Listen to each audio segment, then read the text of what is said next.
Hey guys, welcome to Power to the Flower. Kara here. In today's video, we are returning to our fruit tree series. So today we'll be talking about how to prune an established fruit tree. Today we have some beautiful old plum trees in a friend's backyard, and the situation I hope is really relevant to you, in which you come into some trees, you have no idea about them, maybe even what kind they are, except maybe you know that they produce plums, and what to do with these trees in order to prune them, to increase your harvest, and to have the healthiest trees that you can get. So my special guest, Ted DeJong, my father-in-law, who's a retired pomologist from UC Davis, is going to be with us. His career has been about studying the science of growing fruit. So the idea of this video is just get in there with the science, kind of get a rough understanding of how trees grow, and that will help empower us in terms of thinking about how to prune them correctly and make them the healthiest and most productive that we can. All right, so let's get into the video. With fruit trees like this, we call these temperate deciduous fruit trees because they drop their leaves in the wintertime, and they're adapted to temperate climate zones. Traditionally, most of the time they've been pruned in the wintertime. Anytime from October, November, December up till bloom. So at this point, you want to check out the video from last week and when we answered the question, when do I prune my fruit trees? Linked up here, linked in the description below. But Ted basically tells us that it's more efficient for the tree if you prune it in the wintertime,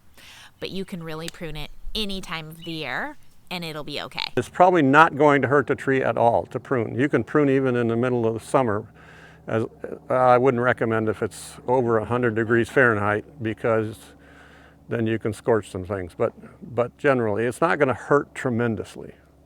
Many people think, well, okay, I'll prune this tree to make it smaller or to reduce its size, and it's hard on the tree if I prune. But actually the opposite is true. If you come in and do a lot of pruning all over the place, especially if you do what we call heading cuts, where you cut the end of a branch off, that stimulates more growth. So pruning is actually stimulating rather than reducing. And the reason it's stimulating is because in nature, doing a cut like that is you're simulating winter damage, like an ice storm or something. And the tree has an innate ability to like regain the space, the volume that it had spent a lot of energy occupying in the first place. So it has natural mechanisms. So this is basically an insult to the tree. You do that heading cut like that, and I can guarantee you next year you're going to get a shoot popping out of there. One of the basic rules for pruning in general is you cut what you want to grow. It sounds counterintuitive, but the more heading cuts, especially in good, healthy, strong wood, the more you're stimulating growth rather than reducing growth. So that's what a lot of people make mistakes. They think, okay, I'm gonna keep this tree small, and I'm gonna cut it right down. If we want growth, we prune, we head. Okay, so now if we don't want this growth, so this one is a good example. You see all these upright shoots in here. So now what am I going to do? If I cut this upright shoot, I say, okay, I don't like that shoot, and I'm going to cut it there. Next year, what am I going to get? The upper buds here are going to push more shoots, and you're going to get a crow's nest of more shoots. So how do you deal with that upright thing? You do a thinning cut. You got to cut it down at the base. So if you don't like those shoots there, you don't want to do any heading up here, you got it, what we call thinning cuts. You cut the thing off at the base, and hopefully you won't get a replacement. So that was tip number one. Pruning stimulates growth. How many times can you relate to that idea of, I'm going to keep the plant small, and actually you're just chasing it, because if you cut it back, then it stimulates new growth, and then you have to cut it back, stimulate. Okay, heading cuts and thinning cuts. I've made lots of videos about pruning with heading cuts and thinning cuts on my lemon tree. Also, I'll link it above and link it in the description below. But if you want more information, you want to see how I went through my lemon tree multiple times over the course of last year, 2021, and I did heading cuts and thinning cuts, check out those videos. Okay, so next bit, let's use our heading and thinning cut knowledge that Ted's going to give us to figure out how to size control the tree. The question of how do we stop the height of the tree? My tree's getting too tall, what do I do? How can I keep it from getting too tall, because I can't ever get my ladder that tall anyway, and so on and so forth. So that's a very good question, and almost all growers struggle with it. Our recommendation would be, if this was right on the top of the tree and growing up, a lot of people would say, well, okay, I'm just going to hack the top off. And yeah, you do that, but I would recommend trying to do it. You're going to have to cut the end of this branch off. Cut this end of the branch off, but you always cut to a fairly nice shoot coming out. And it's better if it has some flowers on it. So that it might think it's a thinning cut? Yeah. So you're basically trying to do the best you can to turn the heading cut into a thinning cut. It's not really a thinning cut because I'm still cutting the tip of the branch off. But so that little branch is going to absorb some of the energy of that shoot. Now that heavier cut's probably still going to generate another branch like this one, but that's about the best you can do. Do you cut it back like a lot, because that way you don't have to do it every year? The harder you cut, the stronger it's going to regrow. So only cut back like a foot? Or whatever, yeah. I mean, it depends. If your tree is 14, 18 feet tall, then obviously you have to come back and cut it. But the following year, you cut everything off and select one of the weaker uprights that's on there. That one right there is a good example. They cut it really hard right here. They cut it really hard. So this one, what I would do is where the arrow is pointing is where the tree shoot was cut last year. And he's pointing to the little new shoots that have grown above that knob. And he's pointing out that we want to cut the strong ones and leave the weak ones, because the weak ones will require all of this energy to grow. And so that makes it so that the tree doesn't put new energy into new shoots. Okay, this is another tree, but I'm hoping it's gonna make more sense when you hear Ted's explanation. If this is the piece that's going so high up into the air and you want to size control it, we don't just go up to the top and nick the top off. What we want to do is cut it by another branch. So in this case, I'm going to leave this one, but I'm going to cut the main one off right there. Let's do that. And the second part he talked about was in year 2, you probably will have new growth sprouts, and you want to remove the strongest branches and leave the weakest. So when you have an older tree like this one is a much weaker tree. Well, this is definitely a different variety than that. I suspect that this is weaker because of the variety. If you want to have a little more vigor in this tree, you can do some heading cuts out here and renew some growth. This tree is quite old, and a lot of this, what we call bearing wood, is getting a little bit tired. What's bearing wood? So all of these shoots here, so this shoot is last year's shoot, and you can see it has very few flowers on it. These are full of flowers, but it's not that shoot not the shoot that's flowering, it's the spur or the little side shoot off of the main shoot that produces the flowers. So it takes at least a year, sometimes 2 years, before a shoot like this settles down and becomes productive. And then if you don't get new growth, what happens is these spurs get longer and older and more tired. These are spurs, and then a spur is basically just a short shoot that grows a couple millimeters in a given year, and in those millimeters it lays down the flower buds.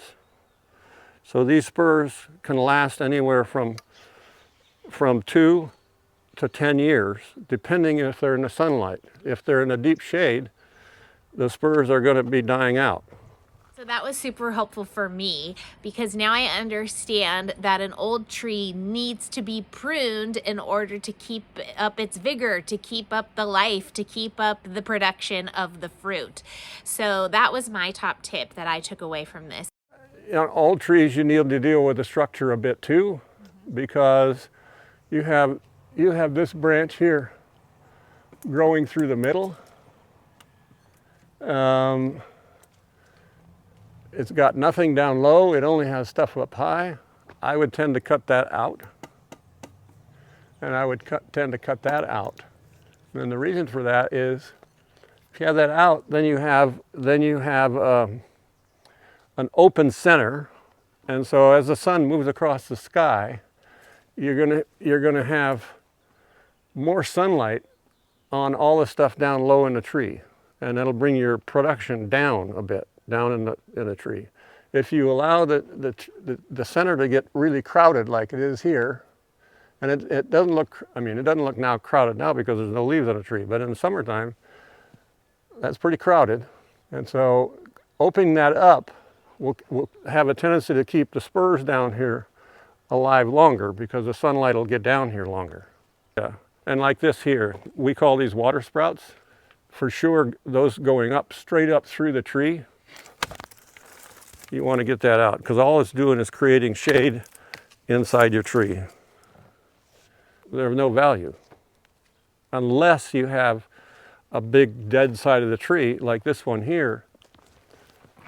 This here was a water sprout probably 3 or 4 years ago.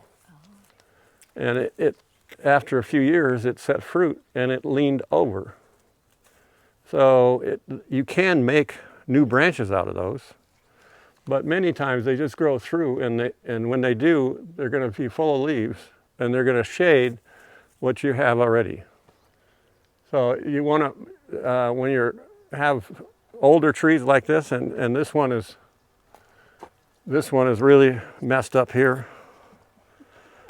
because you have this big branch coming up past this one. You're right on the point where the two are coming together. So you're saying, oh, that doesn't really matter, it's okay. But you gotta envision that this one's gonna grow bigger, this one's gonna grow bigger, and there's no space for it to grow. So you're gonna have what we call bark inclusion between the two, and in that bark inclusion, you'll get, it stays wet, and it's primed for diseases. Doesn't it also make the branches weak, just from touching? Over time, they won't. You can't gain any strength on this side.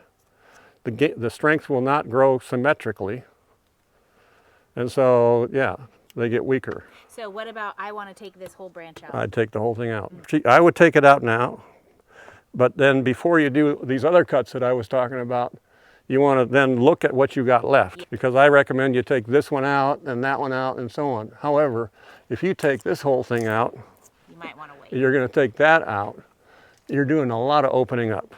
So then I wait and see what it looks like in a year or two. Would that be like a lot of stress for the No. tree? No, the tree can handle it. It's more No just the stress. structure. No stress. Okay. So basically, The only thing is that stress is, well, the other thing, this is bad down here too, but the only stressful part is you got to make sure when you cut a big branch like that, Yes. you got to make sure that you cut it outside of the branch bark ridge. So let's look at where Frank's ready. He's going to do this one right here. I know. So where's the ridge? We can't tell. You can't tell because this one's so bad. So he's just going to do his best and cut like. I would cut like this. Quickly, the ridge is this raised bit. So you'd want to cut it above the ridge. Here's another example. Here's a thicker example. This is the ridge, this little bit here. And so you'd want to cut it outside, he said, so above it. Here's some old cuts I did last year or 2 years ago outside of the ridge, and that's what they look like. Little one right here. Oops. Yeah. So you just want to make sure that it's above the ridge. You don't want to leave a big stub. Well, I would cut it, so first of all, when you're doing a branch like that, cut it high first. So start up here. Yeah. Cut it, now cut it on this side here first. Okay. Again, I would take it off and make a little star here. Why do you do that? Okay, because it's not going to matter now because I'm going to take the whole thing off, but I would do it, and I'll show you why. So cut it a little bit below it, there, yeah.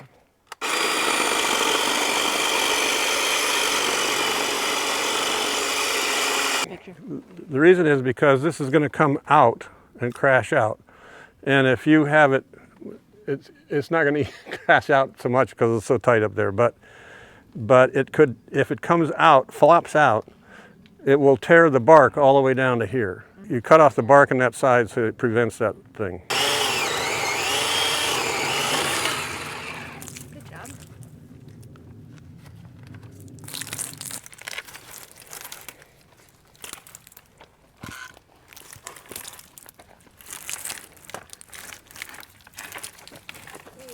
Should we finish this one first? Cut it about there, right. Right around So, there. so you meet it at about here.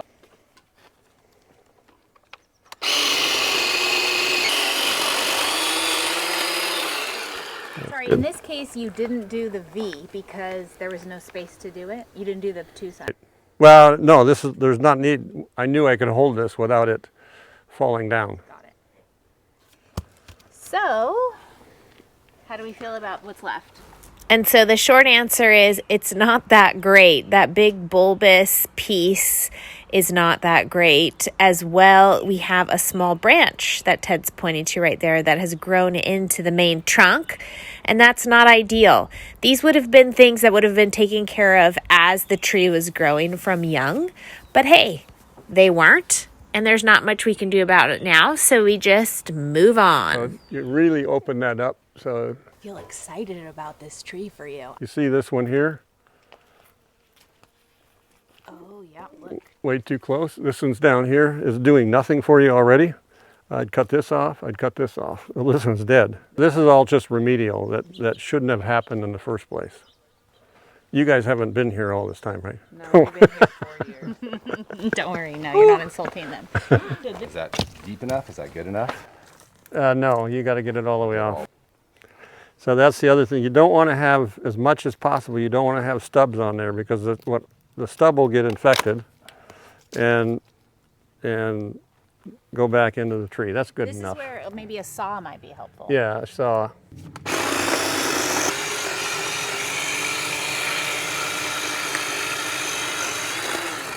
Good job. Angle, cut it down more this way.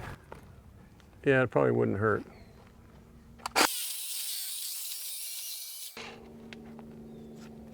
That looks pretty good. Or what do you think, Ted? Yeah, that's fine. It's about, yeah, it's as good as you're going to get. One question people are going to have is like, I see this full tree and it is all pretty much in bloom. So should I even cut it or not? Okay, so the other thing you got to keep in mind is this has all these blooms, and if you have enough bees out here and you have all the flowers pollinated, this tree has probably at least 50 or 100 times more flowers on it than the amount of fruit that it can set and size. You have too many flowers. So you don't, many people, oh, I don't want to cut anything because I don't want to decrease my crop. However, a lot of these are not going to set fruit anyway. And the more, if you have it all and they all set fruit, then you're out here thinning or not thinning and getting nothing but marbles. Really small. So when we're pruning a mature tree like this, we're also talking about thinning. You're thinning out the flowers so you have fewer fruit set, and the fruit that you have will be larger size in the spring. In terms of what cuts I'd recommend, so we have a bunch of them crossing over. I go in and clean them up a bit, because when you have crossing over branches like that, if you imagine it's going to eventually have lots of leaves on it, and those leaves will just shade, one branch will shade the other. It's not really helping production, and it's making the spurs die quickly, or die more quickly. A lot of people like to prune a little bit toward this period because they can tell very clearly what's living and what's dead. Yeah, I like that. And that helps quite a bit. Yeah. So the whole business about pruning is there's no right way and wrong way to do it. If you know the principles of how the tree grows and what your cuts are going to generate, then you can make your decisions about it. Which is very empowering, because we want to be able to make our own decisions. And that really is the reason why we made this video. I really hope this was helpful for you. Thank you so much to Ted for helping us out. I feel like we've learned a lot in terms of understanding the tree's mechanisms for growing. And I found this video super helpful. I feel super empowered, like I know everything there is to know about trees. Just think how much Ted knows. But seriously, I feel like I could prune any tree at this point, and that's awesome, and I hope you feel like that too. If you want to get even deeper into the tree science of fruit trees, check out Ted's new book that he just published, and I will link it in my affiliate links below. It's for the backyard gardener, just to understand how trees grow, because of this idea that there's really no wrong way to prune or to take care of your tree if you just understand the basic concepts, which I hope that you now do. So we will be putting out another video next week on how to train your young trees. So we have a young apricot and a young plum, and we also have an apple that's not so young, but it has like a whole bunch of different spliced in varieties, and that's really interesting as well. So tune in if you're interested in more fruit tree science. I hope so. Thank you so much for being here. I really hope this is helpful for you. I would love comments and questions. Ted's available, and so am I. See you in the next one. Bye.